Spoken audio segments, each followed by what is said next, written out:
haven't been back to the Akademiya in a while. It hasn't changed much, has it? Well, since we've got some time, want to go to the house of Dana? Paimon wants to do some reading! Ha! So you noticed! Well, you're too late. The Paimon you know and love is no more. You're looking at Paimon Plus, a new and improved treasure trove of travel know-how. Paimon Plus would like to find some new books to peruse. A gracious traveler like yourself wouldn't leave her companionless on her quest, right?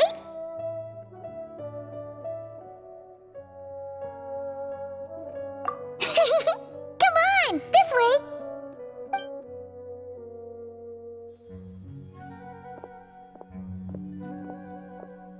Oh hey! It's Kaveh and Cyrus! Wonder what's going on. Let's go see!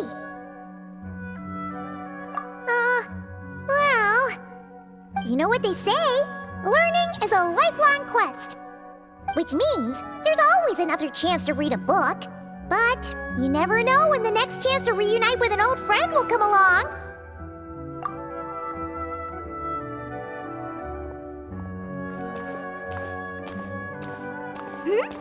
Traveler? Paimon? You're back in Sumeru? Oh, hello you two. It's been a while. Looking to spend time with some old friends? Yep. We saw some familiar faces, so we came to say hi.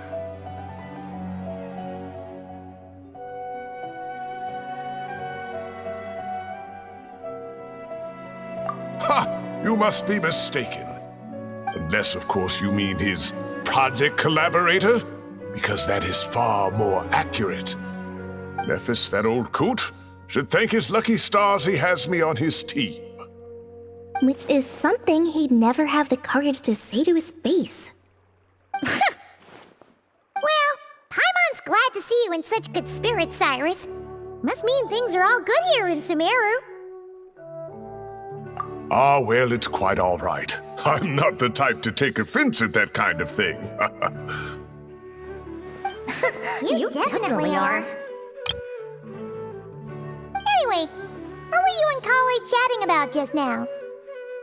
Ah, that. Well, it was quite a spontaneous meeting. I was leaving the sage's office when I spotted Kale in conversation with a Mahamata, and it looked serious. I thought something bad might have happened, so I hurried over as soon as the conversation ended. But as it turns out, our Kale is moving up in the world. The Akademiya even hired her as a consultant. Wow! That's incredible! Oh, it's nothing, really. Look at that, so humble. Takes after me, she does. Not at all. Not at all. No, wait. I didn't mean that to sound like I don't think you're humble, Mr. Cyrus, because of course you are. I just,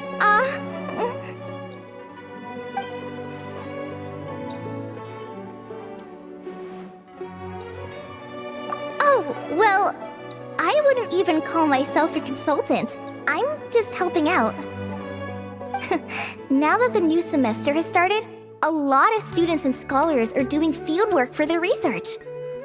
But it can be dangerous for those who don't have a lot of experience in the wild. So, the Akademiya is planning to establish an agency that provides guidance on outdoor survival and rescue for people who need it. Oh, Paimon gets it! So, you're here to explain rainforest survival as a representative of the forest rangers. Yeah, pretty much. Of course, when it comes to tips on deciphering mechanisms or defeating monsters, that's for people who are far more senior than me to handle. And speaking of which, since we're short on manpower, the person in charge at the Akademiya said we're still accepting newcomers. If you're interested, you're welcome to join and share your insights. Ah, seizing the moment. Well done, Kale. Recruiting someone as capable as the Traveler is a great idea. Oh, and just between the four of us, the Akademiya has set aside a generous amount of funding for this project. Well, since Kaveh's thrown her hat in the ring, we should help out too. What do you say, traveler? Great! We're all supposed to meet up in Aru village later, so I guess we'll regroup there. I was kinda worried, since Master Tighnari isn't around to help this time, but now I feel much better! Yeah, even if you don't trust the Akademiya's eye for talent, you can trust ours for sure. And mine, of course. I have as good an eye for people as I do for tomatoes. Well, there you have it. Thanks, everyone. Oh, speaking of Tighnari, how are things with him and the others? Good, thanks. All the forest rangers are doing great. Oh, but Master Tighnari did mention that Cyno and Sethos were heading to Gandharva Ville. I'm not sure if it's for work or something else. Huh, knowing them, could just be to play some cards. I'm not sure. Apparently Sethos is bringing someone else with him too. But with my Akademiya commitment, I didn't have time to ask for more details. Huh, well now Paimon's curious. Should we go check things out, traveler? That's true, and I'm sure they've missed you. Now that is how it should be between friends. Getting together to play cards or enjoy a meal. Yet here I am, stuck with Nephis, who only ever calls to talk about research. Well, I won't delay your reunion any longer. Until next time. Goodbye, Mr. Cyrus. Take care. Alright, I should probably get going too. See you later, guys. Come find me in Aru Village when you're ready. Looking forward to seeing you shine, Kaveh.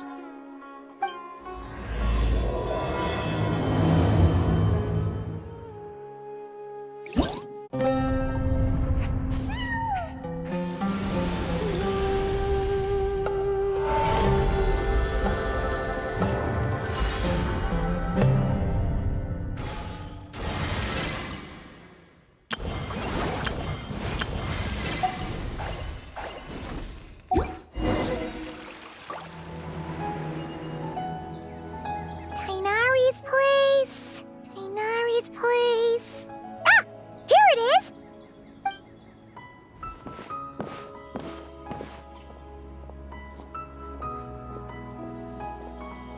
Cyno! Sethos! Looks like the whole gang's here. Oh, and Layla's here too! But, oh, she doesn't look too good. Did something happen? Ah, Paimon, Traveler. It's good to see you. I'd welcome you like a proper host, but I'm a bit busy at the moment. Apologies. No need to look that worried. My observations indicate Miss Layla's condition has improved quite a bit. There's no danger to her mind. She's just fatigued and needs some rest. Excuse me for a moment while I blend some calming incense. I'll let you two explain the situation. All right. What happened was, Sethos and a few members of the Temple of Silence rescued Layla, who was out in the desert trapped in a state of delirium. She had to be rescued? Oh, that sounds bad. That's all you're gonna say about it, Cyno? I mean, we don't want people jumping to conclusions. That's all I can say about it. The person involved is unable to explain what happened to her, so we're limited in what we know. Sorry. My head... still dizzy. The moons... Exactly how many are there? She's been repeating that phrase over and over again, but she can't seem to remember what happened to her. We tried a few things back at the Temple of Silence, but we couldn't recover her memories. Her symptoms are kind of similar to researchers in the Satyavada life state, so we brought her to Tighnari to see if our veteran forest watcher had any other ideas. Tighnari is pretty much our last option, so let's hope he can help. The good news is, even if restoring her memory is a no-go, we can help with the headache at least. Jur was in a similar state when we found him, delirious and mumbling to himself, but he's more or less back to normal now. Sorry, I should give you some context first, huh? We should let Miss Layla get some rest. Come with me, you two, and I'll introduce you to the other victim of this incident. Good idea. I'll wait for Tighnari here and keep an eye on our patient. All right then, this way.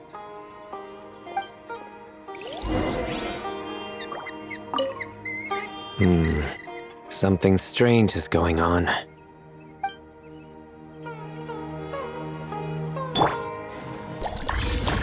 Everyone hold. I'll have to tell Master about this when I get back. I see everything. How many moons are there in the sky?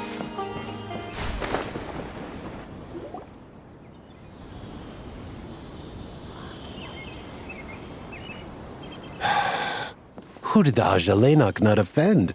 I just don't get it. Hey, Jur.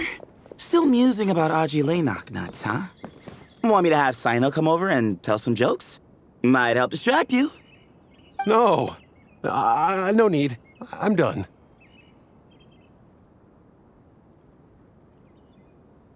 Oh dear. Another master of puns. One of Cyno's card buddies, actually. I think I might just take that as my cue to head back to the desert. Hold on. So, what's the deal with the Ajilenok nuts? Other than the bad Cyno jokes. We'll get to that. But first, introductions are in order. This is Jur, a member of the Temple of Silence. And you remember the Traveler, right, Jur?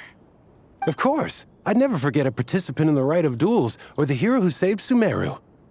Awesome. Could you go over what happened to you one more time, Jur? Our valiant hero is gonna help us get to the bottom of this. Might as well join since you're here, am I right? Just hear him out. You're gonna want to uncover this mystery once you do. I'd bet on it. Well, I was on an expedition in the desert not too long ago when I got caught in some quicksand. Later, it became obvious it wasn't normal quicksand because instead of sinking to my death, I fell into an undiscovered ruin. In my panic, arms and legs flailing about, I suspect I touched some things I shouldn't have. Because in that brief moment, an enormous amount of information came surging into my mind. I would hesitate to even call it knowledge, because my brain had no capacity to process the information. To use an analogy, it would be like trying to stuff thousands of Ajalenok nuts into a small water skin without it bursting. Sorry again with the Ajalenok nuts, I know. It's fine. We're getting to that part of the story anyway. True. Well, just as I was on the verge of madness, a single phrase broke through the storm of thoughts in my head. It was a man's voice saying, "Don't eat Ajalenok nuts." What? I know it's hard to believe, but that's what happened. I was saved by the phrase, "Don't eat Ajalenok nuts." I'm not sure. I'm not even certain it was a man's voice. It's hard to remember now that I've been repeating it so much myself. Anyway, the good news is I no longer feel like my head is going to explode. Of course, the bad news is that phrase has been stuck in my head for the past few days. Wow. But doesn't it have the opposite effect? Like, the more you say don't eat it, the more you want to eat it? Yes, that's exactly right. Whoever the voice belongs to, I don't know what his deal is with those nuts. Well, the world's a big place. There's bound to be people who don't like sweet stuff. I suppose. Strangely enough, I'm starting to think the voice belonged not to a man, but a cat. A cat? How? That's the question, isn't it? What would a cat be doing in an abandoned ruin like that? Just as my mind was reaching its breaking point, I could have sworn I heard the sound of a cat guiding me to exit. But when I came to, all I saw was endless desert, and Sethos shaking me in a desperate attempt to wake me up. I'll admit, it was pretty terrifying seeing you like that. Staring off into space and mumbling about Aji nuts. You sure don't sound terrified. Sorry. It's not that I don't care. It's just kind of hard for rambling about Aji nuts to sound menacing. Now, what Layla was saying, on the other hand, that is much creepier. Exactly. The unknown is what breeds fear. Aji nuts are familiar. But the moon suspended above us at night? That's about as foreign as it gets. Well, we don't know that for sure. There could be a whole other world inside an Aji nut, with a moon of its own. Huh. I guess. Aji nuts are not to be underestimated. Right, yeah, of course. Won't catch me disparaging the mighty Aji nut. No, sir. Huh. So, a similar thing happened to Layla then? Yeah, I think so. I was in a hurry to rescue Jur, so I put a marker on the incident site so we could go back and investigate. When his condition stabilized, we doubled back around to check and... Exactly. Multiple victims with the same symptoms at the same location. It wasn't hard to conclude that something is seriously wrong with that place. So, after we got Layla out of there, I had the Temple of Silence put up a warning sign at the scene and send patrols to watch the area. Speaking of, Cyno, Tighnari, and I are going to head back there and investigate once Layla is stable. So, as per usual, you're here just in time. That's for sure. But there is another reason I want Cyno and Tighnari involved in this. Because the story doesn't end there. Right, Jer? Oh, yes. Where was I? The Aji nuts butted in and I... Right. Yes, the cat. As I followed the cat noises, the voice said something else. So, there are those from Tula who still endure. I thought that was strange, of course, because, well, was the voice referring to me? Records of my ancestry are rather sparse, so I'm not sure if my bloodline even traces back to that place. That's right. The Temple of Silence's place of origin. And the home of Tighnari's people. Plus, Hermanubis, who Cyno and I both share a connection to, was one of the city's founders. As the temple's current leader, if something strange happens in the desert, it's my job to get to the bottom of it. But it turns out, a lot of people have a horse in this race, and I'm not leaving any of them out. See? Knew you'd join. But yeah, that's all we know about Jur's situation. Tighnari should be done on his end. Let's head back and check on Miss Layla.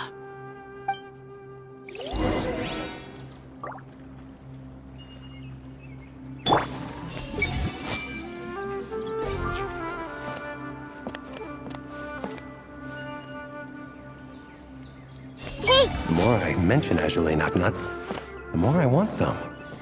I see everything. I'll have to tell Master about this when I get back. Hey! I've never seen these symptoms before. I see everything. I've caused so much trouble for everyone. How are you feeling? But don't speak if it's too taxing. It's fine. I'm much better now, thanks. I feel like I haven't slept in 2 days, so pretty much back to normal. Whoa. That's your normal? Traveler, Paimon, I thought I heard your voices earlier. Oh, and, I'm sorry. Huh? You don't have to apologize. You didn't do anything wrong. No, I just mean, I think I'm about to disappoint you. My head was kinda muddled earlier, but I still heard your conversation. I know you're trying to figure out what happened to me, and I want to help. But, I really don't remember anything. Does your head still hurt? No, I feel fine. The incense you made helped a lot. I'm still hearing those words in my head, but other than that, I'm okay. It's just, all I remember are those words. Everything else is a total blank. One moment I was heading to the stargazing point I'd calculated, and the next, I was on my back in the sand. The same phrase playing over and over again in my mind. How many moons are there in the sky? Sethos, did your friend Jur suffer from memory loss too? Not really.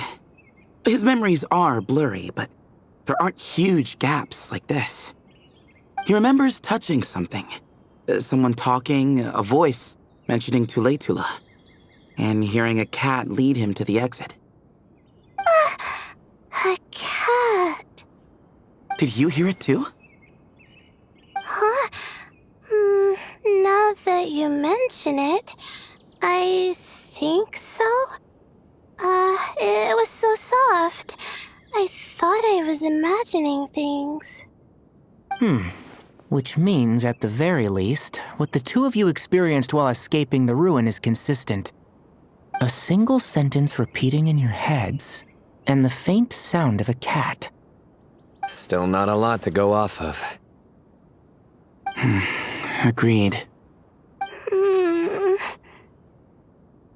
Oh, is your head hurting again, Layla?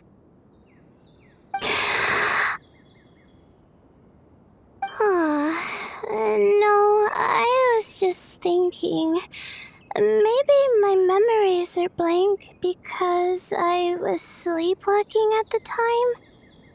Sometimes, my friends and classmates tell me about things I don't remember doing, or places I don't remember going. I don't talk about it a lot because, well, I don't even know how it happened. But I don't want my personal circumstances clouding your judgment. So I, just wanted to mention that. Ah, I see. Well, thank you for telling us. But I don't think we need to dwell on that for now. We're gonna check out the site of the incident for ourselves, so that should help us come to our own conclusions.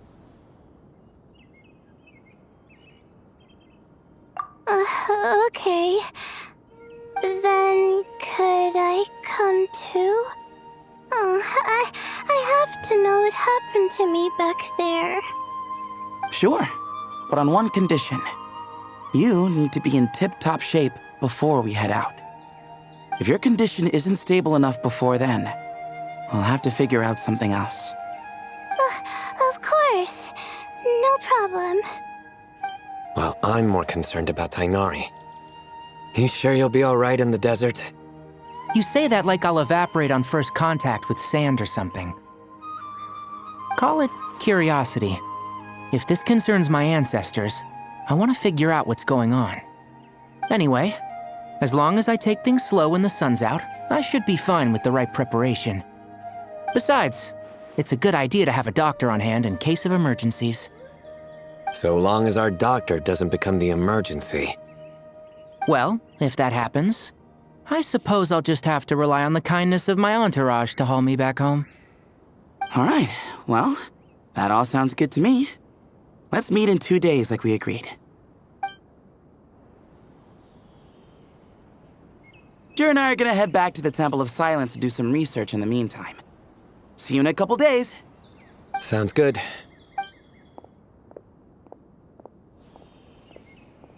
What about you, Layla? If you feel like you need more rest, I can arrange a room for you to stay in. No need. I've asked enough of you as it is. Besides, I feel a lot better. I should make it back to my dorm, no problem. You sure? Don't push it too hard, or you might end up sleepwalking along the way. Don't worry, I'll be fine. I have other things I need to do anyway. Like letting my advisor and classmates know that I'm fine, adjusting my stargazing schedule, things like that. If I don't get it all done, I doubt I'll be able to sit still, let alone stay here and get some rest. I'm not so sure that's...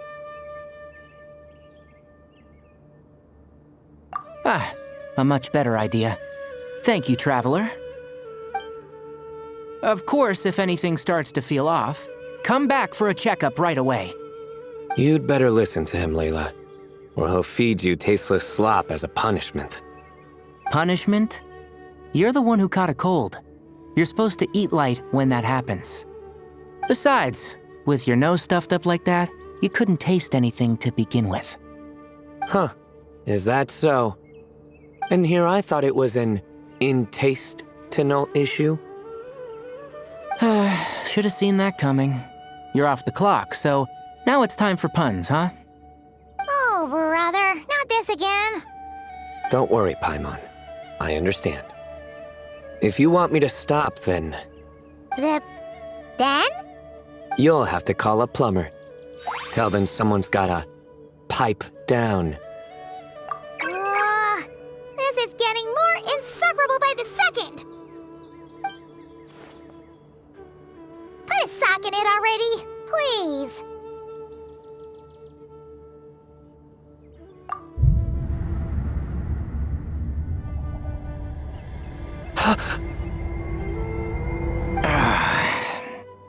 Paimon's done with this game. You win, okay? Let's just get out of here. Please. All right, you stay safe. I'll try to stay sane.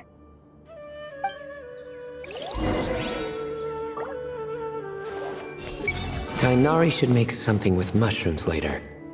A fungus for a fun guest. He's gonna make a mushroom joke when we eat. I just know it. It seems your jokes have improved with practice, Traveler. Happy about that? Absolutely. Finally, someone to share the load.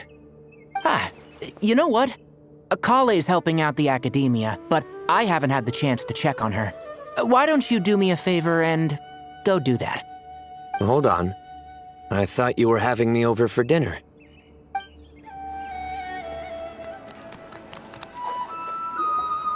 Moons. Azulenak nuts. Moons. Azulenak nuts? Are the moons going nuts? Oh no! Looks like Paimon's caught the brain bug too! She can't stop thinking about those two things!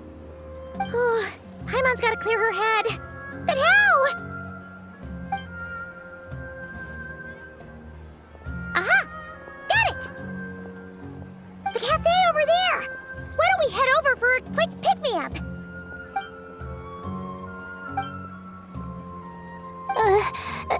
Sorry. I feel kinda tired all of a sudden. Wait, is it because of all Paimon's muttering just now? Oh, sorry. The coffee will be Paimon's treat, okay? Hey, you make it sound like Paimon's stingy or something. Huh, well, she'll just have to show you her true colors. Yeah, starting now. You sit tight and take care of Layla, Traveler. Paimon's gonna get us some snacks and coffee. Be right back. Don't go anywhere in the meantime.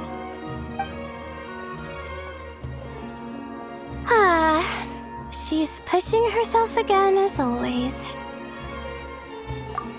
Saw right through me, huh? I apologize for the sudden emergence, but I didn't have any other options. That's true. So, for our sake and your safety, allow me to fill in the gaps in her memory. That's right. Layla was already in bad shape, stressing about her new study topic, focusing on the stars instead of her surroundings. By the time she realized the danger she was in, it was too late.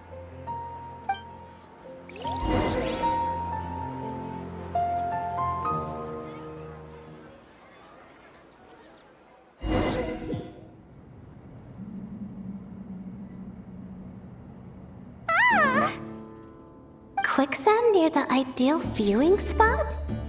Wasn't expecting that. Looks like Layla's been under a lot of pressure lately. She hasn't been paying attention to her surroundings. But why would quicksand lead to a place like this? Well, all in all, looks like a common desert ruin. Guess there's nothing to do but try to find a way out. Oh, Layla, what have you gotten yourself into this time?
I think this door can be opened using the device next to it.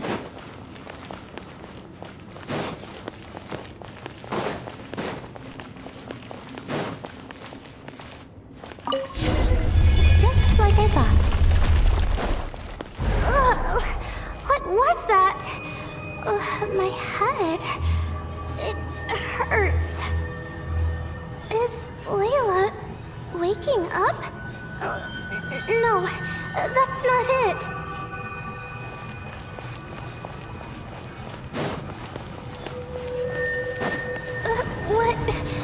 What's going on?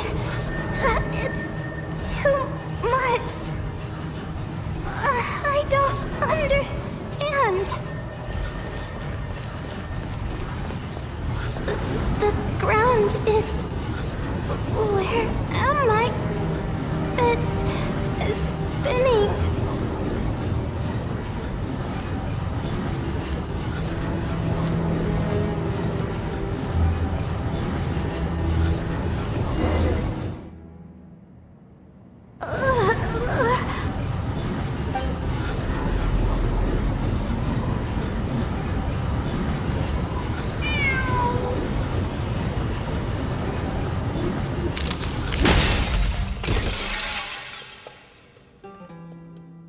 How many moons are there in the sky? How many moons are there in the sky? Okay, information isn't rushing into my brain anymore. That's good. How many moons are there in the sky? My head hurts, but there are no more dark spots in my vision, and I can see in front of me. Still... How many moons are there in the sky? What's going on? The same thought keeps popping into my head. What does it mean? How many moons are there in the sky? Isn't there just one?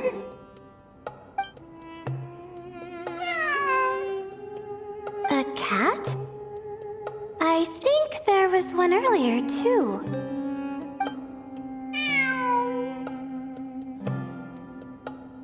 I'm not hearing things. It really is a cat.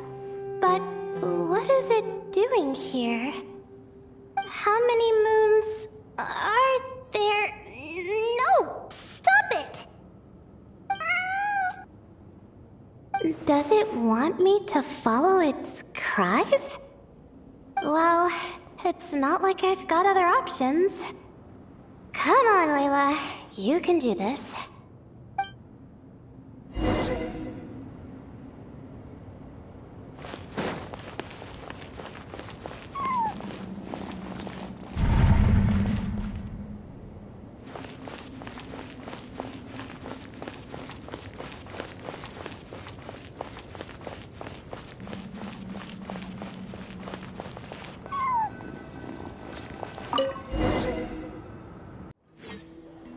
And so, I followed the cat's cries to find my way out.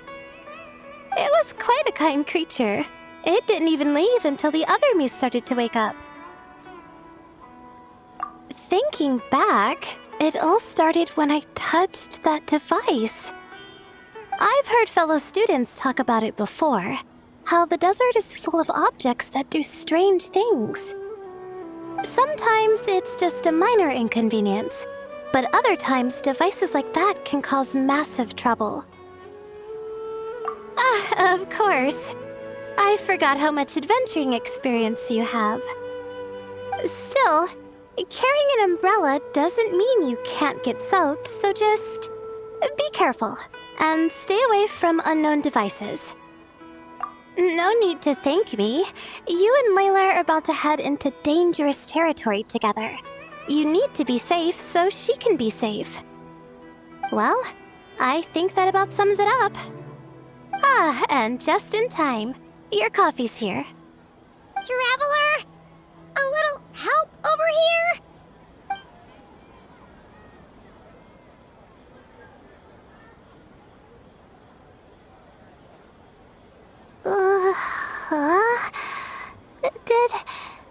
Did I fall asleep?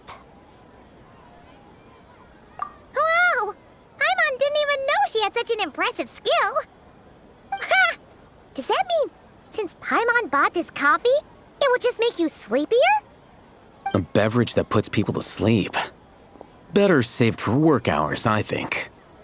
What? So you can nap on the job? Who does that? Huh? Oh. Beep boop.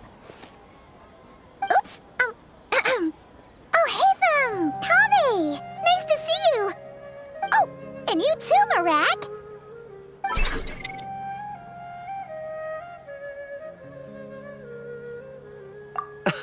Sorry. Hope we're not interrupting anything. Miss Layla, you don't look so good. Is everything all right? Oh, I'm fine. I was sleeping just now, so I'm still a bit... Ah, I see. And we woke you, didn't we? I'm sorry. We shouldn't have been so loud. No, you didn't. I didn't mean it like that. Sorry.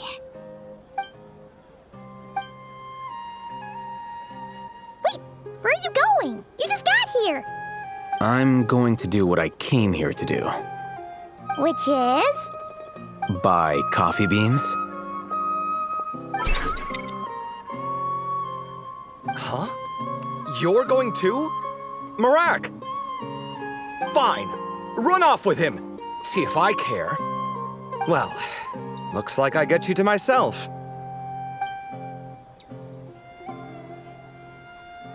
It's been a while, hasn't it? How have you been? So, a busy life of adventuring for you, and a busy life of academics for Miss Layla, is that right? Oh, is something wrong? Ah, the desert's not always the friendliest place, that's for sure. And from the look on your faces, I'm guessing this problem's not resolved? Don't force yourself to talk about it, of course. But I've worked on several projects in the desert before, so if there's anything I can do to help, just say the word. No, I don't have anything to hide. It's just complicated, so explaining might take time. Ah, well, lucky for us, I've got that in spades. Yes, you have been quite sedentary recently. Excuse me? I've been going about work as normal, thank you. And, might I add, you do way less work than me. I do the amount of work that is required of me. Ah, yes, you and your stellar work ethic. The stuff of legends. Oh, now look what you've done. I've lost my train of thought. Where were we? The problem in the desert. Wait, you were listening earlier? Oh, we're giving the silent treatment now? Mature, very mature. Continue, Miss Layla. I'm curious as to how this incident unfolded. What did I tell you? This one doesn't have enough to do. Alright. Well...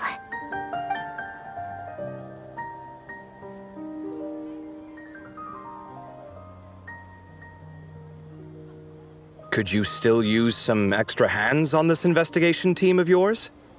Huh? You want to join, Mr. Kaveh? That's right. I think my experience studying desert mausoleums could be of some use here. Alhaitham's expertise in ancient languages could be helpful too. Besides, I consider you all to be my friends, and friends are supposed to help each other out. Wait, I'm involved in this now? Oh, please, I know you. Half the battle was over the minute you said you were curious. We couldn't stop you from joining if we tried. Well, you've got me there. Besides, this suitcase of yours has been jumping at the chance to volunteer for a while now. I imagine... You imagine? Mechanical life forms might also feel homesick from time to time. Huh. Now that you mention it, Marak's core was a component sourced from the desert. That could prove useful. You're sure you want to come with us? It could be dangerous. Oh, I'm sure. All the more reason to recruit as much help as possible. It's important to count on friends at times like these. Our pleasure. It's a plan, then.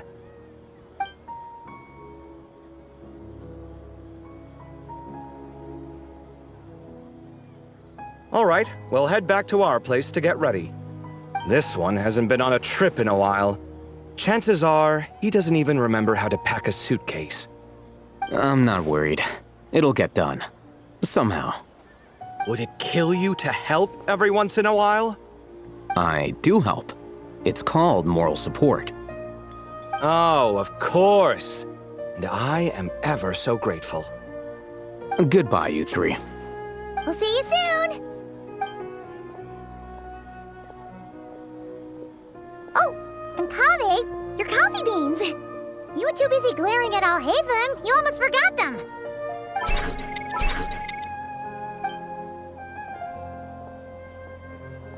Well, we're pretty close to the Akademiya now. I should be fine from here. Thanks for the coffee, Paimon. I feel much better now. Right. I'll follow the doctor's orders. Or try to, at least. With the blessing of the stars, I hope we all get a good night's sleep.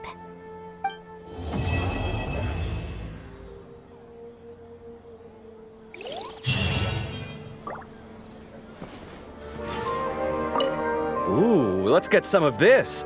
It looks fresh. Sure. All right, some of this to go, please. You got it. Taking it home with you? For two, right? For two... Oh, no. It's not. We don't... Just one serving each. Separate. Not together. All right. Coming right up. Ugh. That was close. Light on the sauce for mine, please. No problem. Any preference for you, sir? Oh, extra on mine. You got it. That was close. Almost got caught there. No idea what there is to be so particular about, but whatever.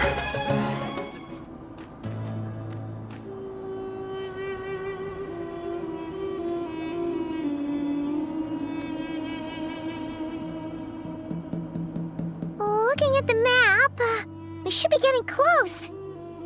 Speaking of which, the closer we get, the more Paimon's heart feels like it's beating out of her chest. Excitement! Yeah, sure, that's it. Oh look, it's Tighnari and the others. Everyone's here bright and early. Yeah, the desert's a pretty harsh environment.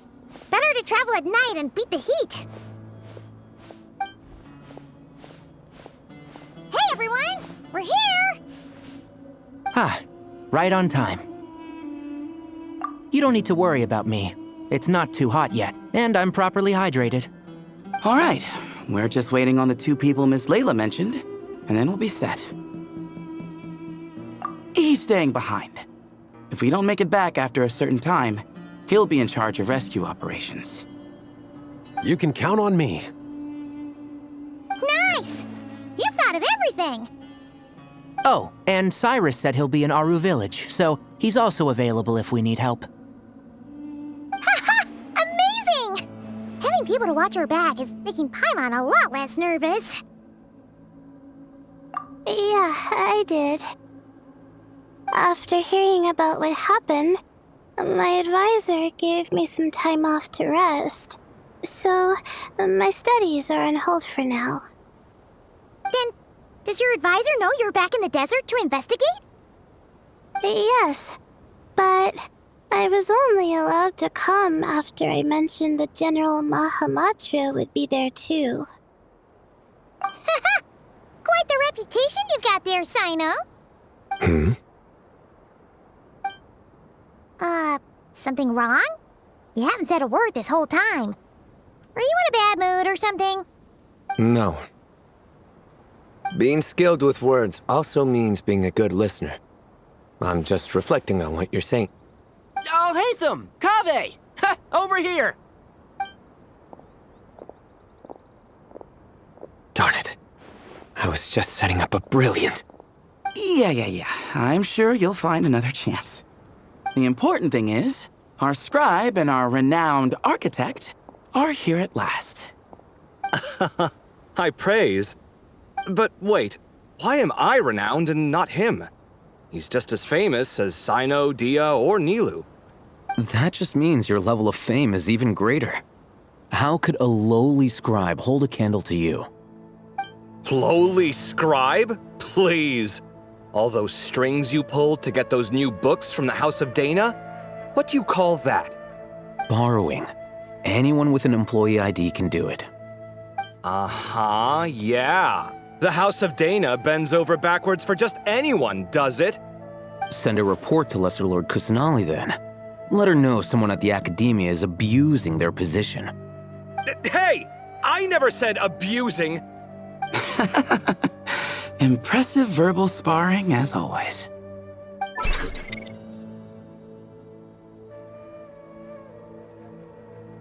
Oh, hello to you too, Marak. Well, looks like your assistant is raring to go, Kaveh.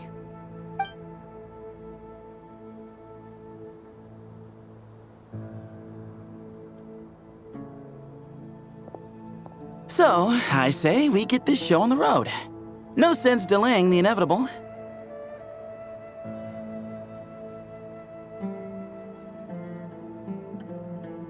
No need. We're in this together, remember? Sure.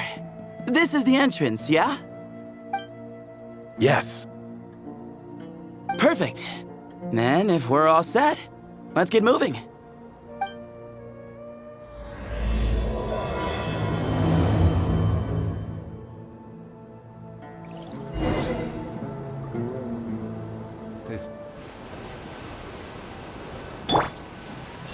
guess this is where we waltz right in. No need to knock. Knock. As you lay knock.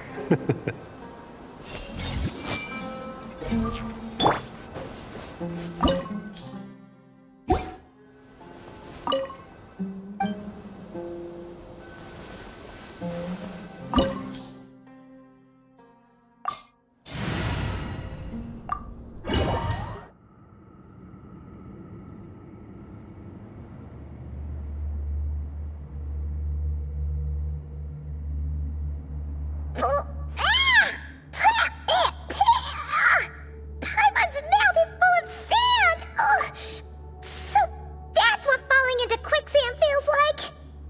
If this was quicksand, we would have struggled to breathe. No. I think this was regular sand, and we didn't sink into it. We fell through it. Into this place. Agreed. In other words, sounds like a you problem, Paimon.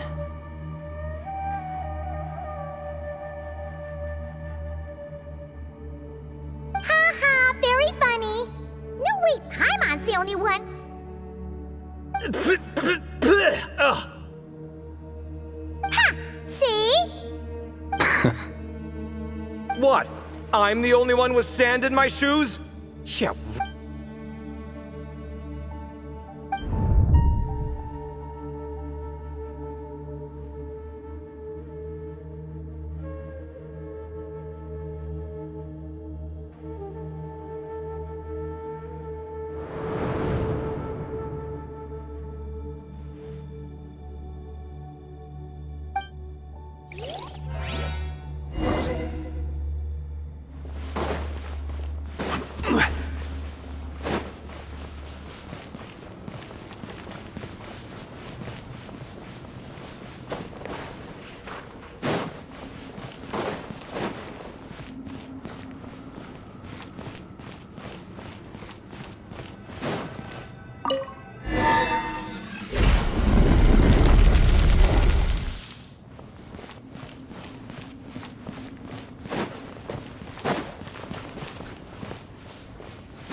Probably means he didn't run into it.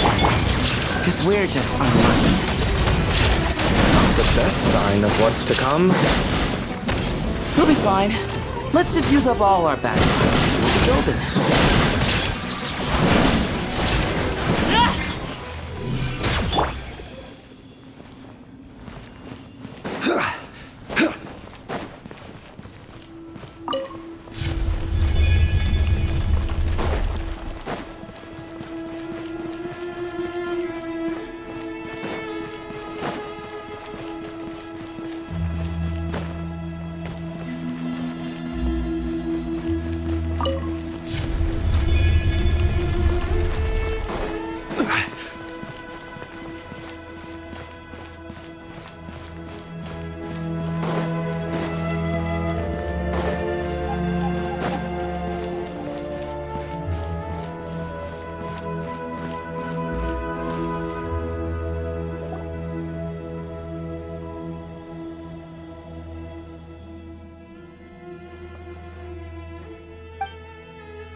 Well, that goes without saying. Fair point. There's just one problem, though. The only way forward is through that door. Oh! Is it time to hunt for a key? Paimon loves this part. Don't worry. With our adventuring experience, we'll find it no problem. Let's get searching!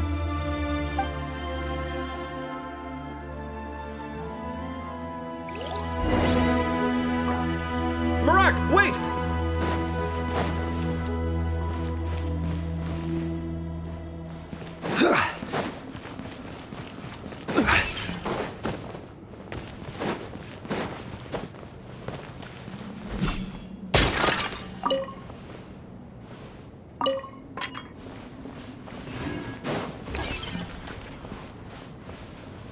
Marak seems interested in these jars.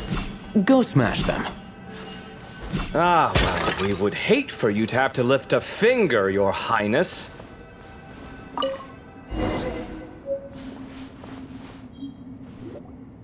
Marak, this isn't really your old home, is it? No idea what that means, but Marak does sound pretty happy. So, mechanical life forms do have the capacity to miss home. A novel discovery. Well, with Marak leading the way, we should be safe, right?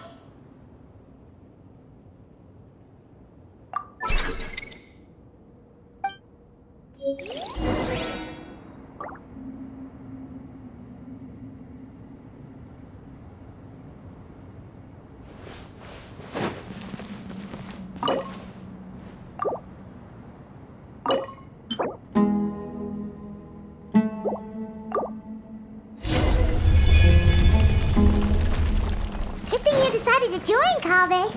Otherwise, our investigation would have ended at that door. It was nothing that I did. You should thank Marak instead. Hold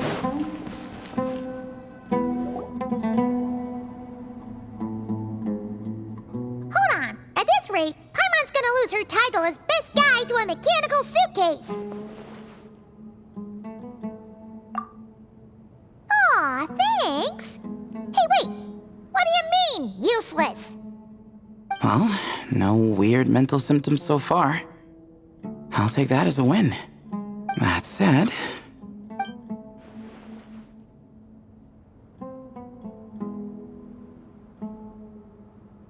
There are 3 doors here.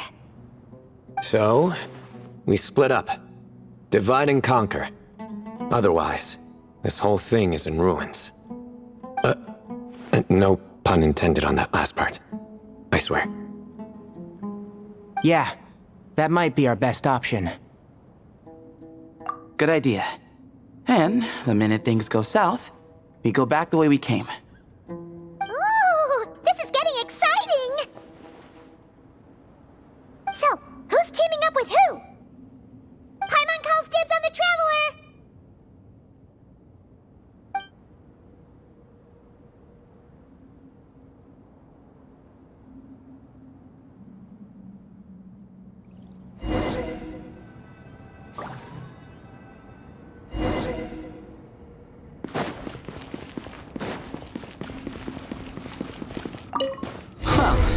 This takes me back. The last time we were in the desert together, the 2 of you came all the way out here to gang up on me. Oh? Sounds like someone's holding a grudge. Just what I like to hear. If you're still hung up on that last one, just name the time and place, and we'll have ourselves another thrilling... duel. Huh. What's with the awkward pause? Were you expecting me to stop you from saying something stupid? You two can have 1,000 duels for all I care, after we're done here. For now, focus on the task at hand.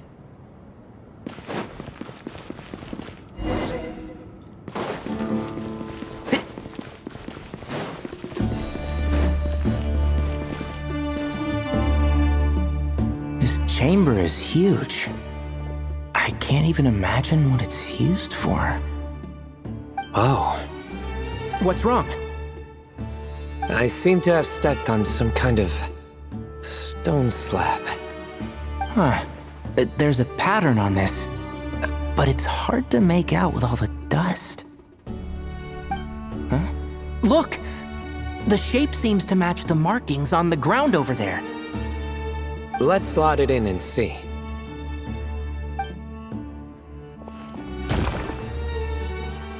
And we have a match. Looks like we need to find the other 3 broken slabs. Let's search the area, but be careful where you step.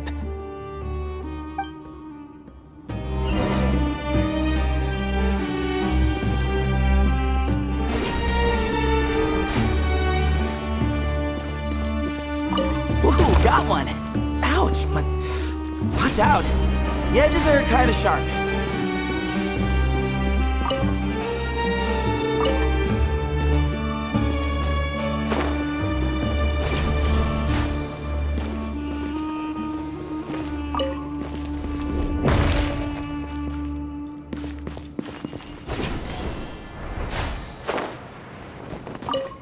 Got the third piece.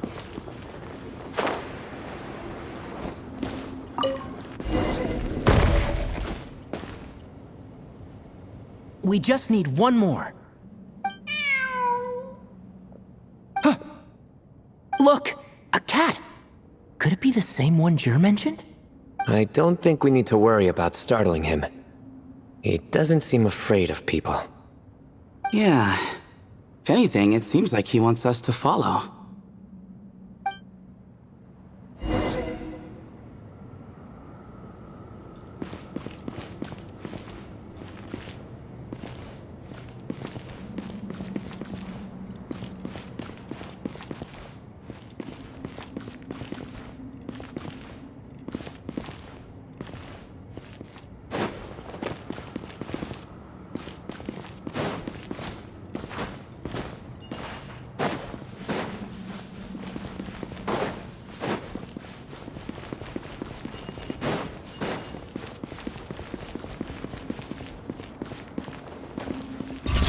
Shroud! Surrender! Way ahead of you! Yeah, sir.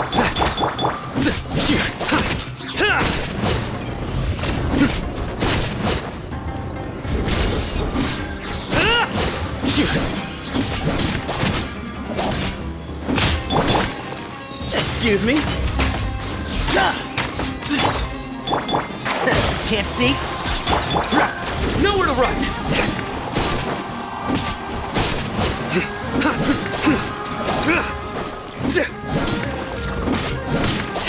Surrender! Enshroud! Way ahead of you!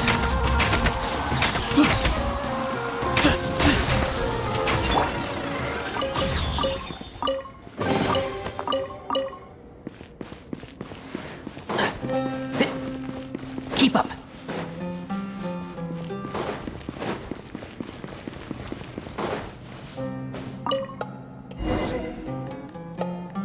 Oh, he led us to the last piece.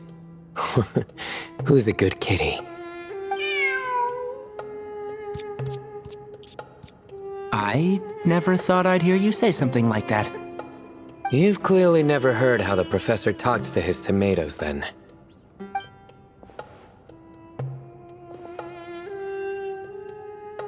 Alright, well, that's that. Now, we need to figure out how to get rid of all this dust. Behold, the great Vayu Viastra. Be honest. You've been waiting to say that for how long now? Just activate the mechanism.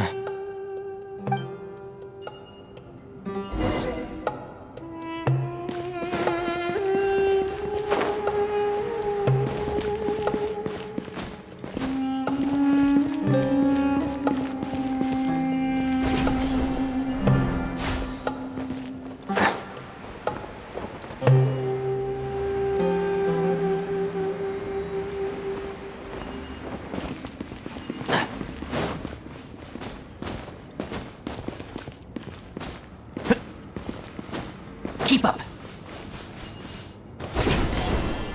Yeah. Yeah.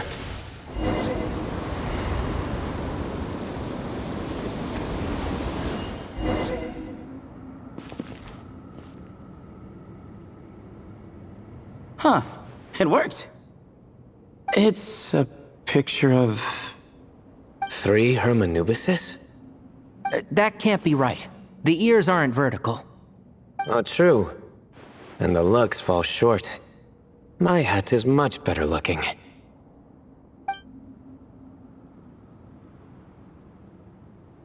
A goat, an ibis, and a crocodile. Oh, wow. Our botanist knows more than just plants. Riveting observation. I was just thinking. These 3 figures look a lot like the 7 pillars of King Deshret. That's right. These are our colleagues. Our what now? You sure about that? Just kidding. But what I meant by that is these were Hermanubis' colleagues back then. The middle one is the Goat King Hereshef, Minister of Ministers, the god Amun's most trusted chancellor. Records say he was the deputy king of the Desert Sands, chief among the 7 pillars. Someone even more impressive than Hermanubis? I wonder if that ever got his goat. Sorry, couldn't resist.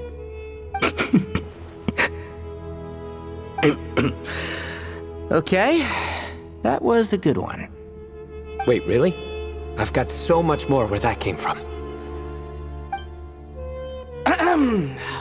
Where were we? This is Sopik, the Crocodile King, captain of captains. As the name suggests, he was a valiant commander and had dominion over all weapons of war. And finally, this is the Ibis King Thoth, scribe of scribes. Your memory's pretty impressive. I bet you're almost as good as me at memorizing cards. A scribe? Did he manage archives then? Like Alhaitham? Wait, that's all Alhaitham does? I never knew being an Akademiya scribe was such a cushy job. Well, that's how his friend put it, anyway. But it does seem like he has a lot of free time. Well, I don't know much about the Akademiya, but I'm sure the Ibis King had more responsibilities than that. The temple's records say he represented the wisest aspects of King Deshret, inventing the desert script and arcane arts at his king's command. He must have been quite the impressive man, then. Or creature, depending on how you look at it. Still, why are these 3 the only ones represented here? What about the other pillars of King Deshret? Maybe because the 3 of them were extra close? Huh. Kinda like us. Oh yeah! Maybe we should have someone inscribe us on a commemorative stone slab too. Or we could just take a picture. It would serve the same purpose. Anyway, no more distractions. Huh. Doesn't it look like there's writing carved into the corner? Huh. There is. And it's in the ancient desert script too. Looks like the Ibis King left you some homework. Give me a sec. I'll try and translate it. The ministers are unvirtuous. The scribes unwise. The captains unworthy. My end is not humanity's end. Hereby bestow upon you all the far side of eternity. Wait, so they went to Aru? It doesn't sound like it was their idea. The far side of eternity is said to be the final land of dreams for all desert dwellers. But if such a place did exist, wouldn't it also be an inescapable prison? Yes, and based on the writing here, it's clear King Deshret wasn't pleased with these 3. This gift he bestowed upon them seems more like a punishment. Such is the power of a king, I suppose. Which means the goat's the one who got in the end. Huh. Yep, not as good the second time. What? Impossible. Well, looks like that's all we can learn here. Should we keep going? Yes, no time to waste.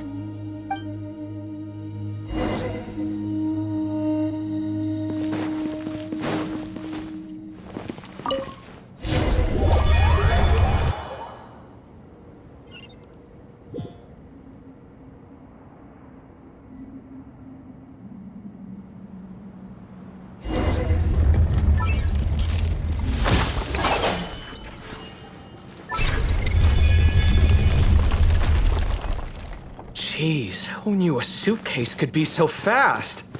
Marak is nothing like this when it comes to housework. Hey, wait up!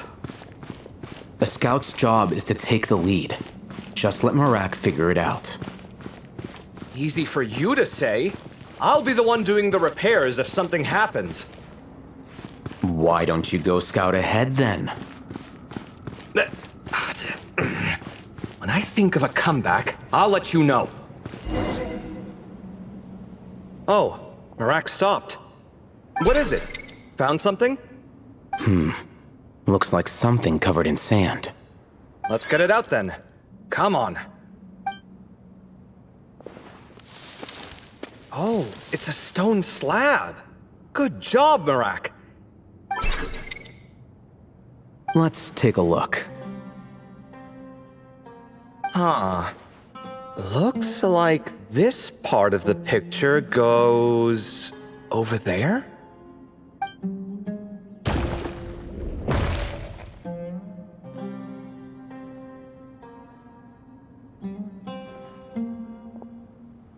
In that case, there must be other pieces.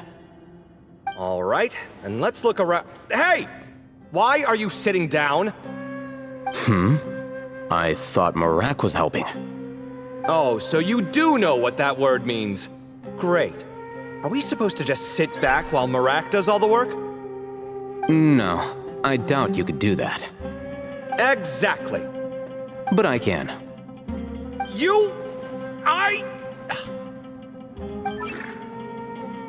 See?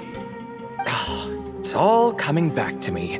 How insufferable it is to work with this no-good, do-nothing... We could be more efficient, I agree. I'll work on this piece. You take care of the rest.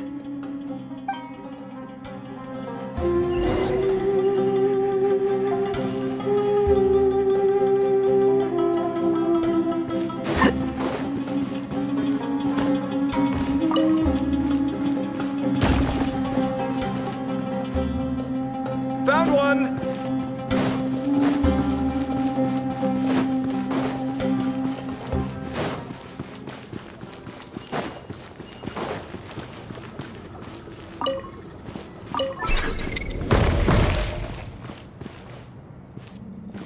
Good teamwork!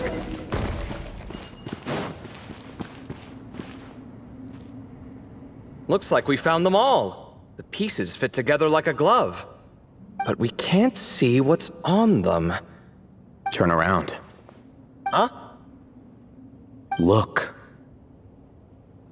Oh, I've seen this before. It can create strong winds. Just what we need to clean off the slab. Come on, let's... Hey! Don't worry about me. If I sit here, I won't be in the way. Oh, you don't want to be in the way? Then sit right in front, so the device can blow you straight back to Sumeru City.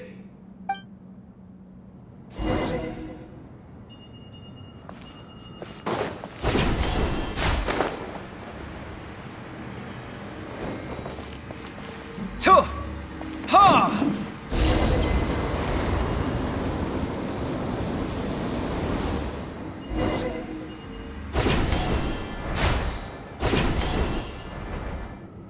Done. Huh. That's one big cat. And there's a shattered crown. I think it's depicting some kind of story. Look, there's writing too. The Ibis King answered the young noble, granting him the wisdom he sought. But the fragile crown was shattered by lies in the end. Here I leave the name, Gudars. Gudars? I've seen that name in a history book before. He was a young noble who sought to save his realm, and a king who once united the desert. That's right. Although his methods were rather shameful.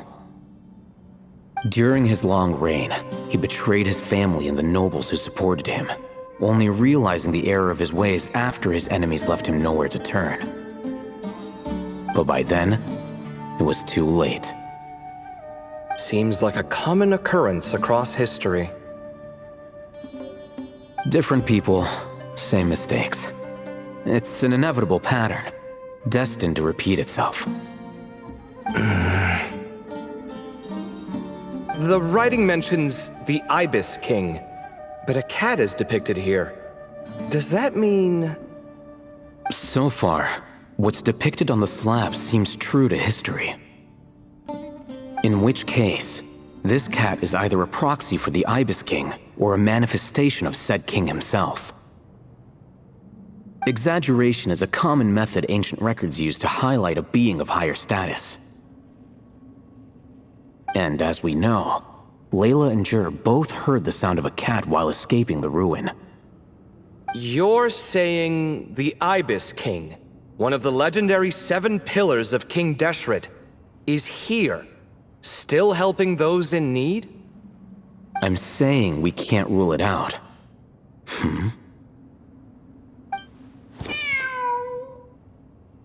Wait, there it is! The cat!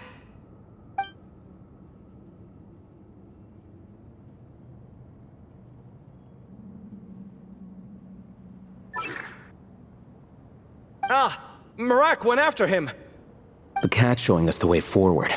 Come, let's follow. Okay.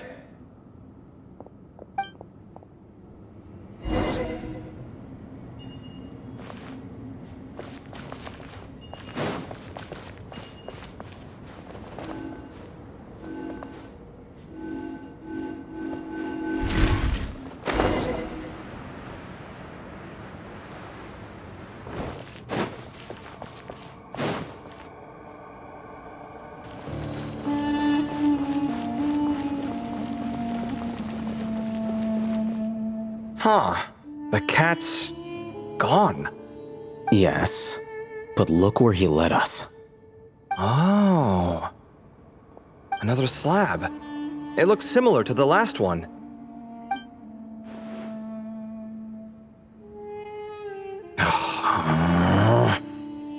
Oh, by all means, take your sweet time. Wouldn't want you to overexert yourself.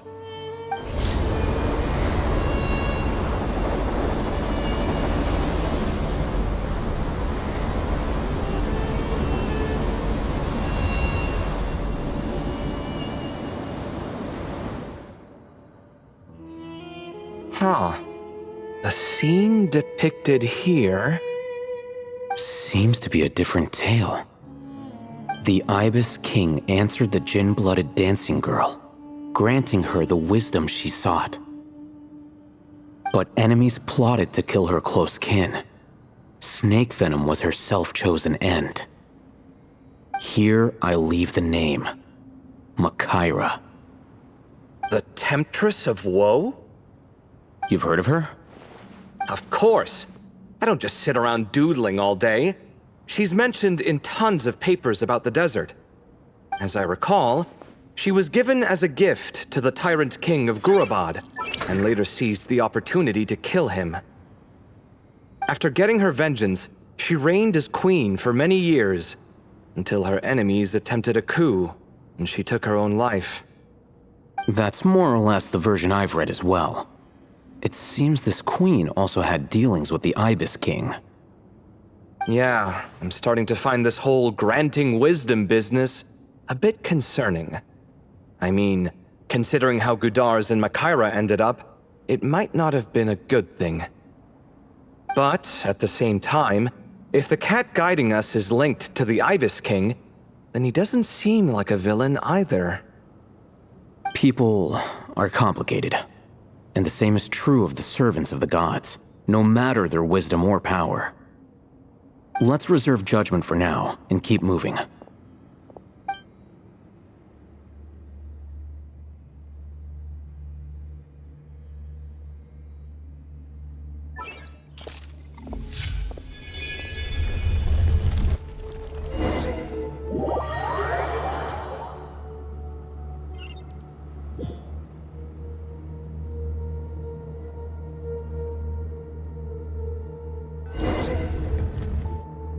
Oh, Paimon meant to ask earlier. Have your memories come back, Layla? No, sorry. To be honest, nothing about this experience feels familiar. Besides, my focus is the stars, so I don't spend a lot of time exploring ancient ruins. Guess that makes us the senior researchers in this scenario. Stick close, all right, Layla? Okay.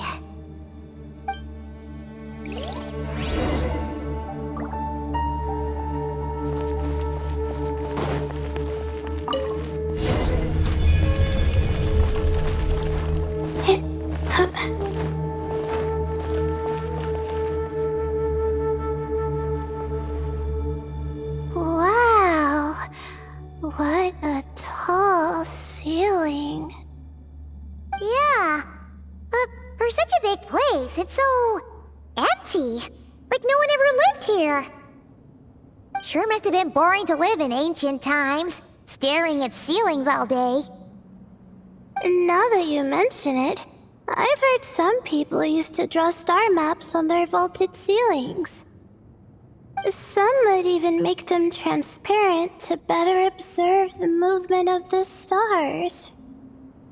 It sounds so nice.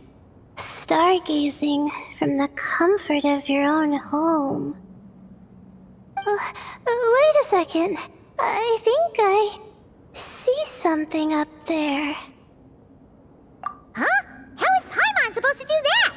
Oh, right. Flying. Duh. Alright. Sit tight, everyone. Adventurer Paimon will be right back.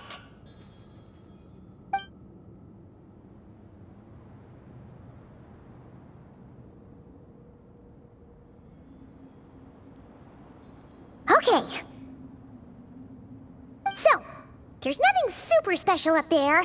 Just a couple of shelves, tables, jars, and scrolls. And a whole bunch of dust, dirt, and sand. You really want to search through all that stuff? Well, when you put it that way... Come on then, let's see what we've got. Paimon's hoping for something super valuable. Thanks. I'll stick close.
I think that's everything.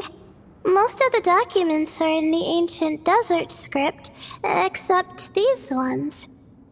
These seem old as well, but the handwriting makes them stand out. Right! Let's arrange them in chronological order before we read through.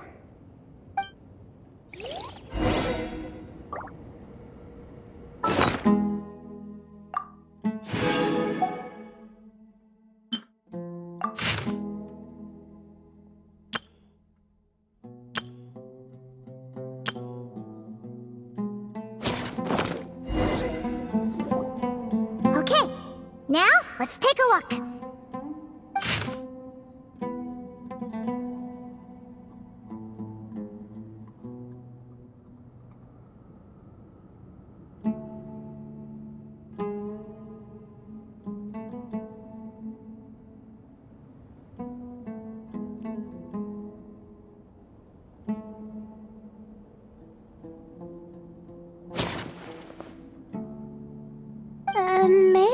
this person fell in by accident, like Mr. Jur and me.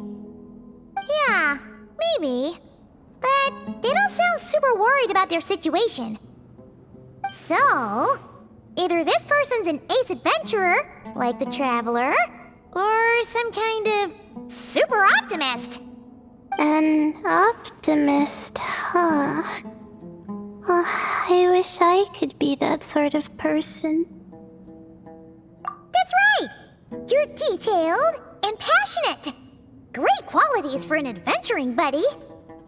This optimist seems super obsessed with exploring every corner of this place. That could have gotten them in big trouble for all we know.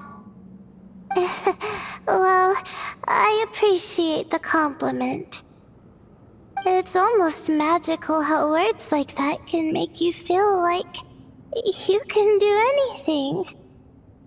I only wish that magic could last a little longer.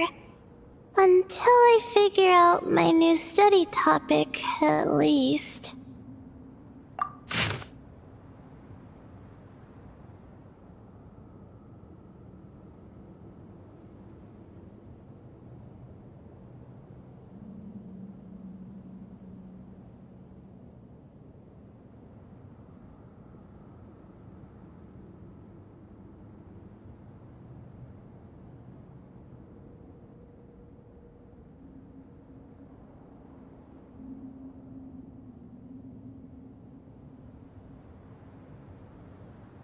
Oh, looks like you were spot on, Paimon. See? Told ya! That's what happens when you don't think things through. And all this talk about seniors and juniors, he was a student just like you, Layla.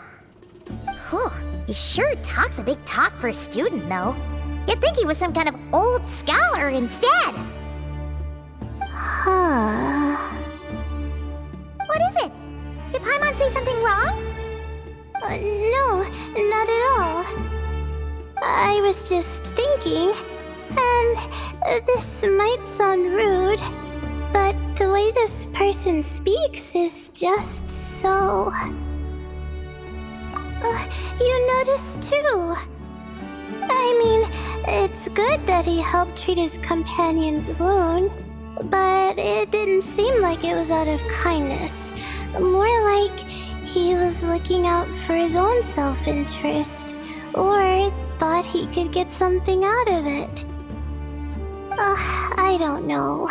Maybe I'm reading too much into it. Yeah. If you're both in this dangerous situation together, wouldn't you mention them at least once?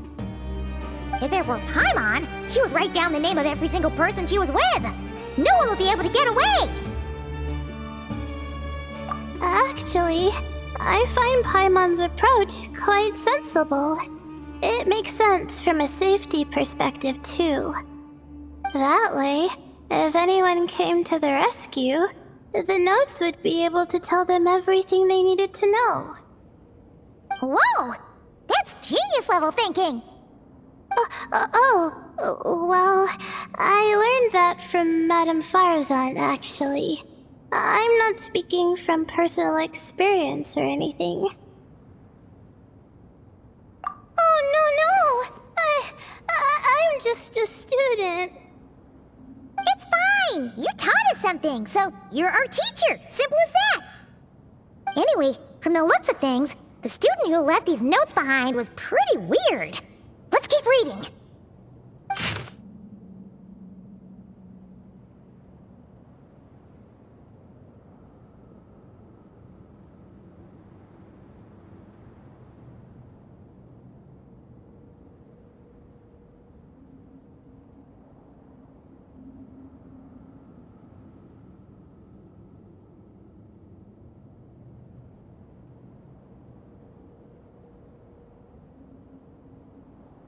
Whoa! Hang on! That's a lot of information. Paimon needs a moment to take this in. The Ibis King. So... did this person actually meet the Ibis King here? Sorry. Who?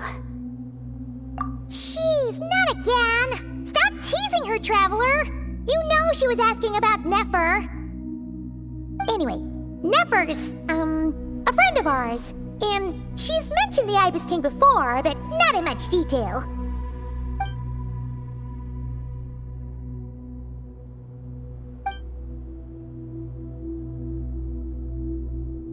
Oh, I see. Well, that's not too surprising. Most people in Sumeru know about King Deshret, and most in the Akademiya have at least some knowledge on the 7 pillars. Legend has it, King Deshret ruled the desert at the head of several wise retainers, guiding their people to pursue the limits of wisdom. He also left behind treasures for future generations, which continue to be relevant in nearly every research discipline. Now, this message indicates this student and his senior were rescued by the Ibis King. But to think it's possible to meet him in a place like this... We don't know when these notes were written, but didn't the 7 pillars disappear a long time ago? Yeah, the notes made it sound like his powers were restricted. Also, the mention of this form? What is that supposed to mean? I'm not sure.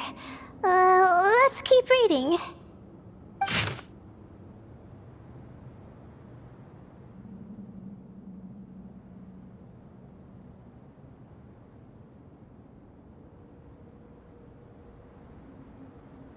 Oh, this is the last page. There's even a signature at the end. Well, sounds like they made it out. Guess it was a happy ending after all. Wait. But it says, the Ibis King cannot be trusted. Huh. Our friend said something similar. That the Ibis King was a liar. And the notes did make it seem like something wasn't quite right with him. Maybe he wasn't one of the 7 pillars at all, but some kind of con artist.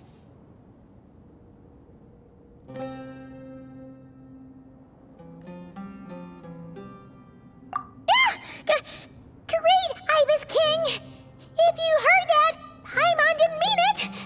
Please forgive her. Don't trap us here. I think Paimon raises a good point. Let's keep our guard up just in case. Alright, I think that's all the clues around here. How about we... Oh, it's Marak! That means Kaveh and the others should be around here, right? Hello? Anyone up there? Can you hear us? Yeah, we can! You know, sound travels just fine in an empty chamber like this. You don't have to shout.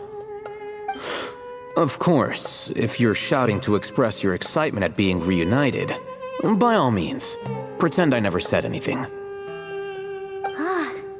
Yelling like this is kinda exhausting. Come on, let's head back down.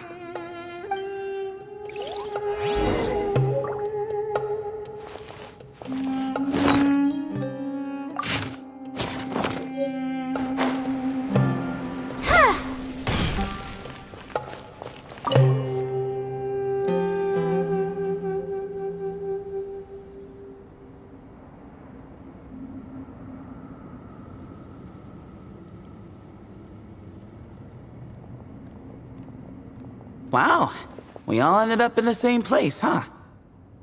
Yeah, what a coincidence. Indeed. Or as I like to call it, the chai factor.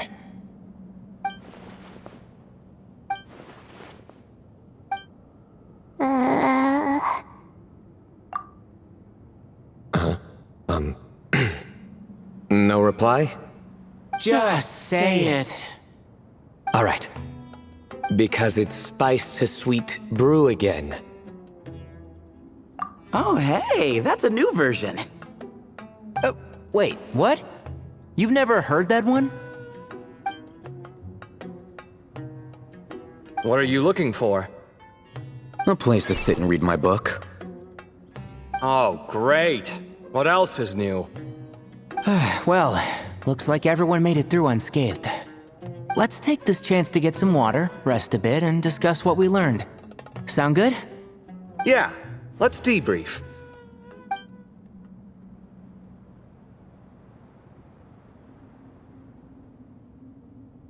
Okay, so we all learned a lot, but it feels like we ended up with even more questions.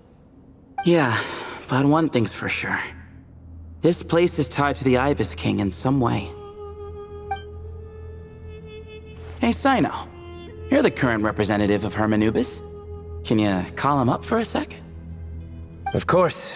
Just let me sense his presence.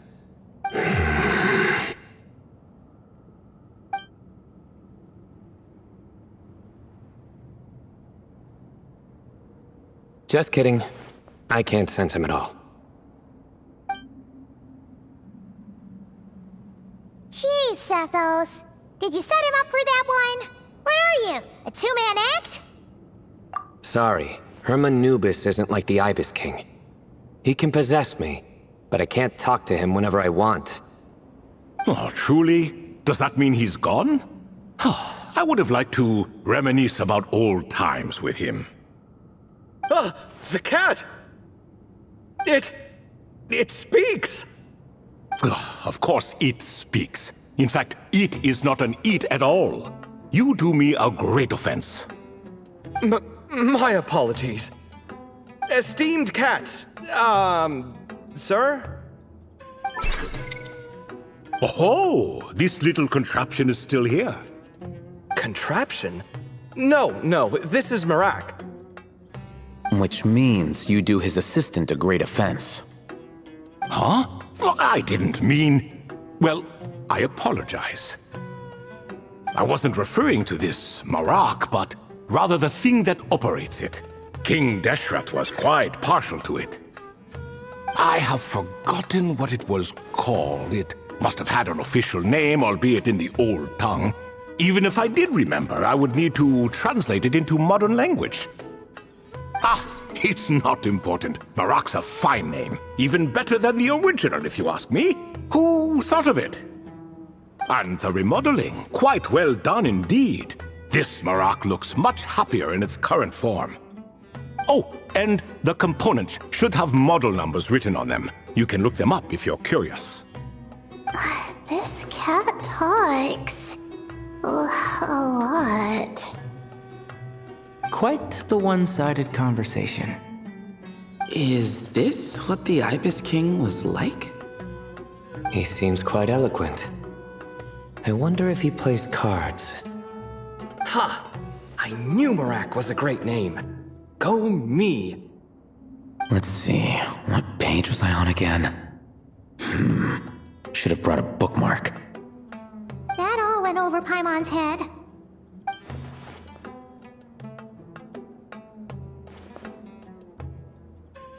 Hello indeed. For you to know my name. Yes, I was not mistaken. You are special among your companions. But you are all guests. It is only proper to invite you in. Come then, this way.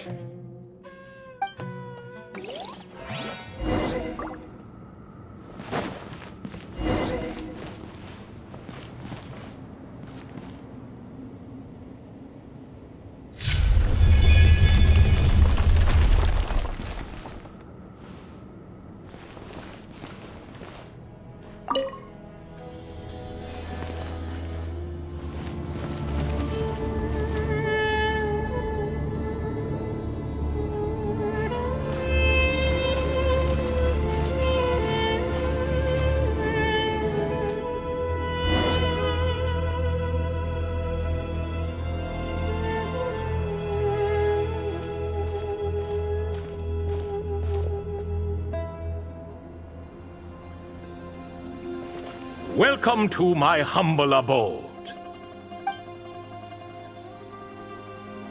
Oh, your house sure is spacious, Lord Ibis King. I fear it's not quite what it used to be. In fact, it has long ceased to be my home at all.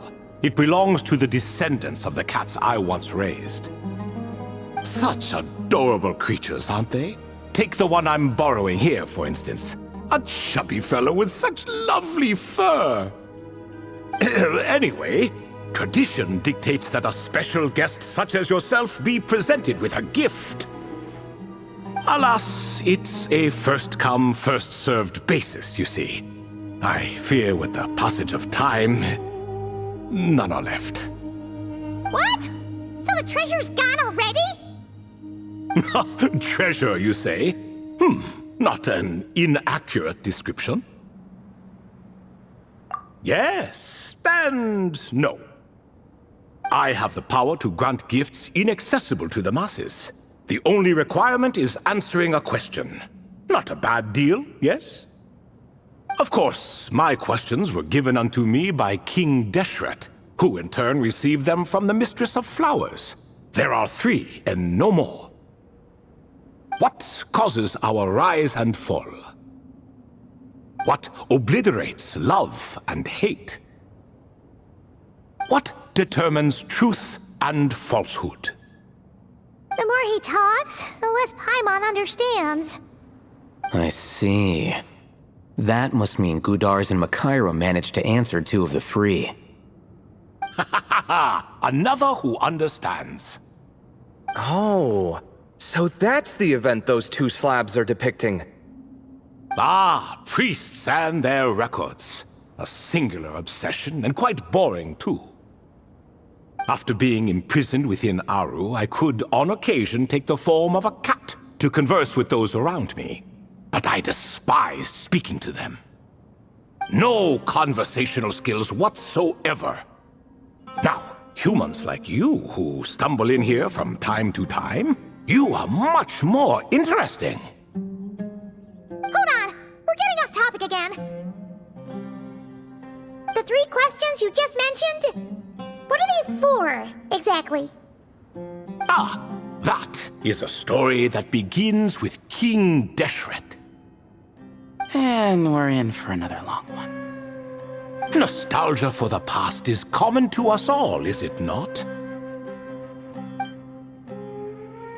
And our king, he was such a proud, solemn man in those days. He watched us speak of the present and the future, of the wisdom we possessed or were about to obtain. We were his proud retainers, confident in our belief that, so long as each one of us used our abilities to the fullest, progress was inevitable. Yet, King Deshret's ambition was not destined to be allowed in a closed-off world such as this, so nothing went as planned. In fact, from the beginning, there were signs an outcome of this nature was inevitable, because although there were 7 pillars, one was forever absent. Al-Ahmar would insist the Dendro Dragon Sovereign was one of us, but the dragon herself rejected that idea. Huh. Like a card you can never seem to draw from your deck. More like a card that was never in the deck to begin with. Alas, that's just who Al-Ahmar was. There was nothing we could do about that. And I always preferred chess to cards. In the end, life grew unbearable for our king. But, of course, those who remain must continue to live on. But subjects like us were less fortunate. After all, the fate of a retainer is decided by the king, including the chance to walk away. So it was then that King Deshret had Kroko, Goti, and I locked up within Aru, where we remain to this day. Kroko. Goti? Ah, of course. You're more familiar with their full names. Sobek, the Crocodile King, and Hereshef, the Goat King. And let me tell you, when it comes to chess, Hereshef was a habitual backseat strategist, always spewing nonsense from the sidelines. Well, Sobek was all too quick to take his terrible advice, to the point where I was the one who got accused of cheating. Chess is an exercise in patience. And that man couldn't sit still to save his life. He could never excel at that game. In fact, neither of them were good at chess. Even so, we played together often. And since I was always the winner, we got along quite well. What are you laughing at? Were we not good friends?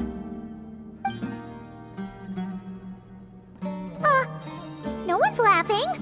Paimon would never. No, not you. It's Goatee. He's laughing for no reason again. Can you not hear him? Ah, right. Of course you can't. The two of them are inside Aru, as am I, so only I can hear them. What is even going on here? Has he, started to lose it after being trapped for so long? That does happen to prisoners serving life sentences. Speaking of which, how's Azar doing these days? I doubt he's doing much of anything. Just what I wanted to hear. What is the meaning of this? You doubt my words? I have half a mind to not talk at all. Oh, no. They're not questioning you, Lord Ibis King, just discussing other things. Please, continue. In that case, where were we? Getting to the part about the 3 questions. Hopefully. Ah yes, we're almost there. Before I entered Aru, King Deshret said I could be released from my eternal seal if I chose humans who could provide the correct answers to those 3 questions. The first person who caught my eye was Gudar's. I asked him, what causes our rise and fall? He answered, conspiracy and betrayal, for it renders the righteous and wise unable to succeed, and thus nations fall. I found his answer quite interesting, so I bestowed upon him the power to deceive. The second human I chose was Makaira. I asked her, what obliterates love and hate? She said unto me, I have nothing left to lose. Vengeance alone can quench both love and hate. I found this to be another fascinating response, so I granted her the power to be loved. But both of them ended up... Now then, young one, riddle me this. Did their answers point to this fate, or was it the power I bestowed upon them that determined their end? I'm just an observer who doesn't understand their circumstances, so I can't answer. A clever reply. I do not wish to comment either. It is all in the past at this point. My only wish was for their answers to be acknowledged by King Deshret's rules, and bring me one step closer to freedom. As for the final person, her fate remains to be seen, so I will not reveal her name.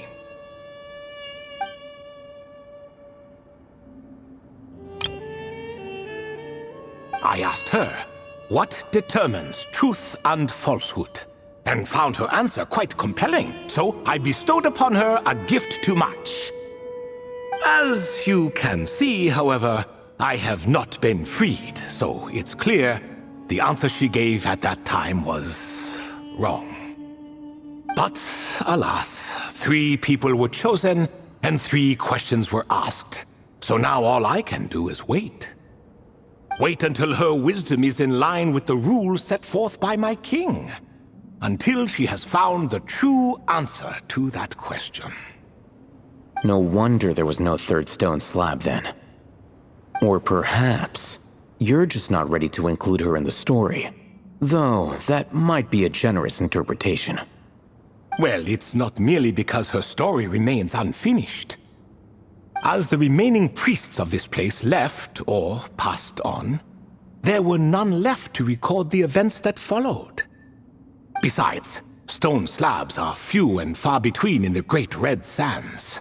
In the sprawling desert, very few things or people even manage to leave a trace.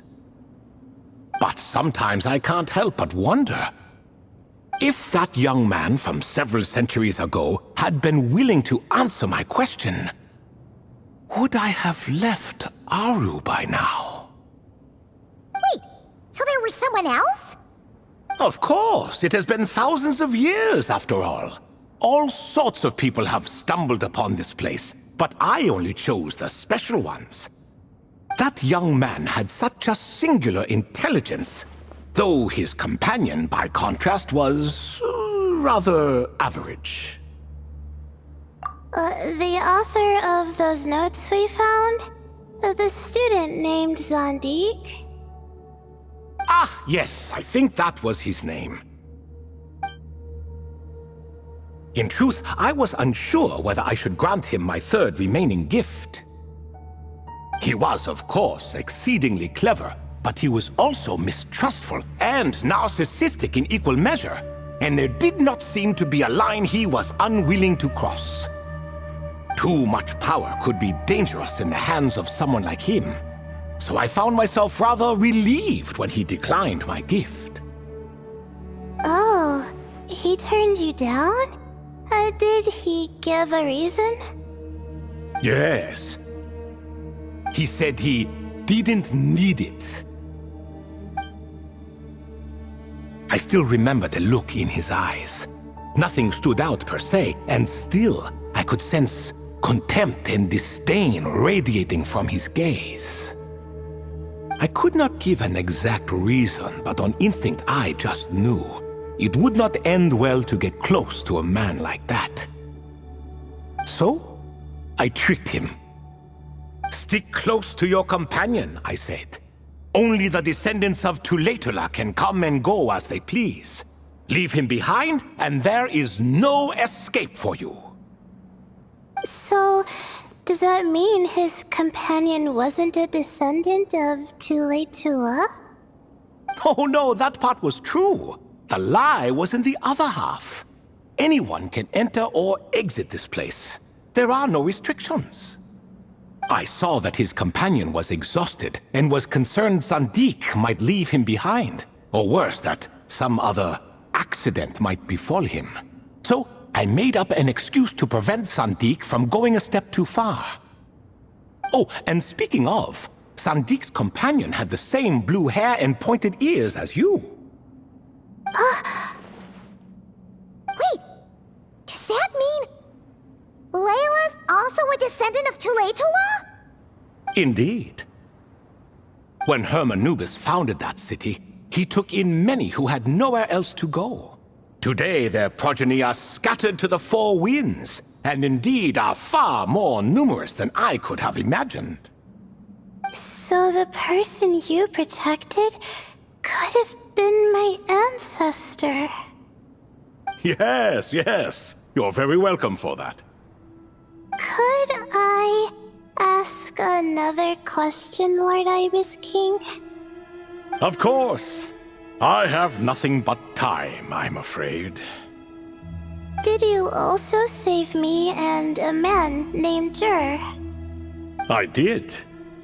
You two were quite unlucky bumping into a device King Deshret once used to measure human brain power. That contact caused more knowledge than you could handle to flood into your minds. So I replaced that knowledge with simpler, repetitive information.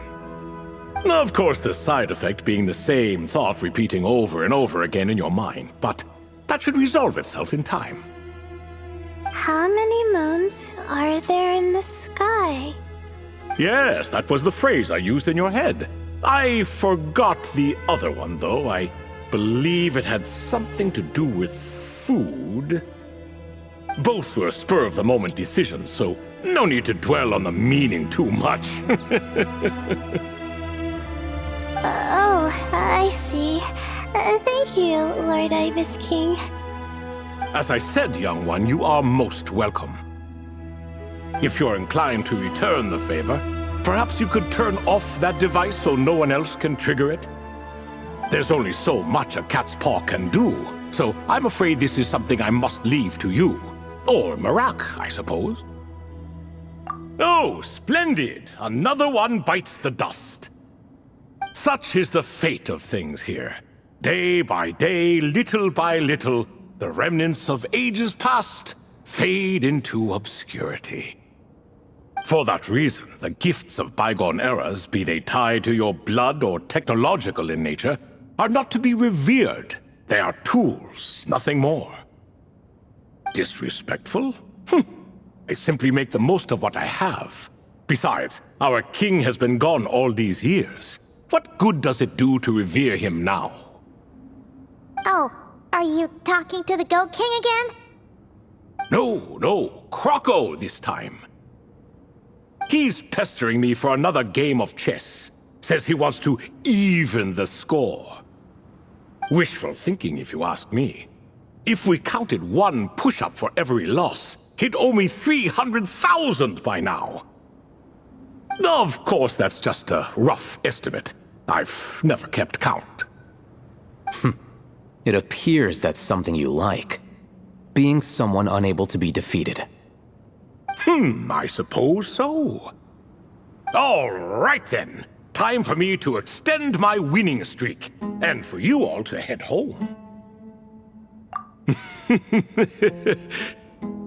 In truth, deep down, I know even the answers to those 3 questions will not change my fate.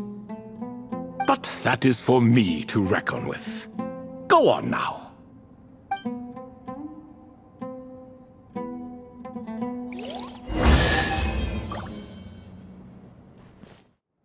Excuse me, do you even know what time it is? I've harvested 3 crops of tomatoes while you've been gone. You're exaggerating, Professor. I'm making a point. There's a difference. Sincerest apologies for keeping you waiting, Professor Cyrus. See, that's what I call manners. Now, are any of you hurt? Nope. It went way smoother than we expected, actually. I presume the investigation is complete then.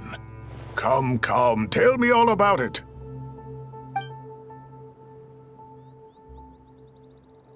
Oh my, did you look out? If you've read the work from the Vahumana Dashan, you would know that the Ibis King has, well, let's call it a mixed record. Perhaps he softened up a bit in his old age, and that's why he chose to help you. Or perhaps he just didn't have a good enough reason not to help us. See? Marak agrees. How do you even know that's what Marak meant?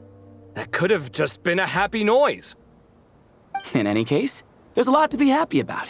We figured out what happened to Layla and Jur, and there were some unexpected takeaways too.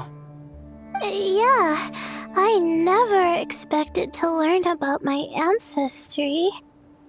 I've always thought of myself as just an ordinary student. I never would have even considered something like that could be true. Come to think of it, our ancestors might even have been friends at some point. Huh? You're right. Maybe I should take a trip back home to see if I can find any records about that. Oh, I was just throwing that out there. I wouldn't want you to go to the trouble. It's fine. My advisor gave me a break, and I still have a few days left, so... Oh, wait. My study topic. I haven't made any progress at all. No. I need to focus on that instead. Right. Couldn't you help her, Professor? Huh? No, I could never. Me, you say? I'm from the Spatamar Darshan, and I don't think that Nephis or Zahahadi researched the stars. All I have to offer are my homegrown tomatoes. Although I suppose it's not impossible. I can ask a few old friends to recommend some interesting topics. You really don't have to. It sounds like a lot of work. Hardly. A few passing questions while we water the plants? It's no trouble at all. Thank you so much. Of course. Now it's getting late, and you all must be tired. Let's wrap things up here. Some say desert nights are the sun taking mercy on us after the heat of the day. So, let's leave while she still feels merciful.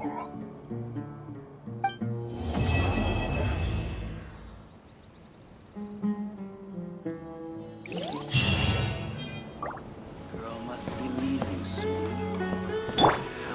Everyone hope. Rainforest life sure is something. Do all desert dwellers become like him after being here long enough? Haven't thought of a new pun yet, but it'll come to me. And then I'll punch them with humor. Hat guy. Card games. Was he setting up for a hat trick joke? You don't make it out to Gandharva often, and there wasn't time for visiting earlier. So why don't you stay a few more days? Sure. Got anything fun planned? Not really. We usually just go camping, do a little fishing, have a barbecue, things like that. Oh, and we invite the Traveler along too if he's in town. Nice. I love camping. And a barbecue is a must. Don't get too excited.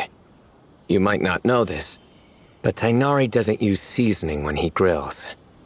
Huh? No way. Don't listen to him, Sethos. I prefer a clean taste, but you can put on as much as you like. You could have at least played along. You've changed, Cyno. Man, it's a shame Hat Guy hasn't been around lately. Or I'd invite him to join. He's the perfect buffer for your nonsense. I wouldn't mind him tagging along either. It's just a shame he doesn't play cards.